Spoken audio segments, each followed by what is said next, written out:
প্রিয় শিক্ষার্থীরা, আপনারা যে যেখান থেকে পারেন 25,000 শিক্ষার্থীর কাছে 200 ছাত্রদল কর্মী আর বহিরাগত ছাত্র দলের পাতি নেতারা কিছুই না। আপনারা বের হয়ে আসেন।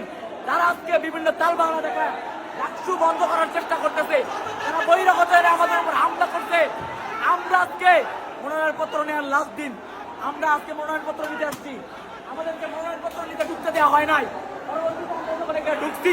বহিরাগতরা বাইক নিয়ে শোডাউন দিয়ে এসে আমাদের উপর হামলা চালাচ্ছে। ভাইরা আহত আছে।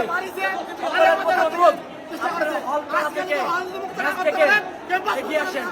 আধিপত্যবাদের রাজনীতি, পেশি শক্তির রাজনীতি প্রতিষ্ঠিত হতে দিবেন না।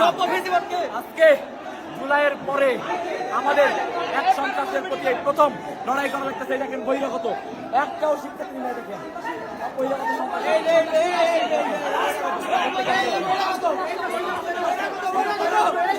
আপনারা চলে আসেন। আজকে মারা গেলেও রাষ্ট্র আদায় করে নিয়ে যাবো।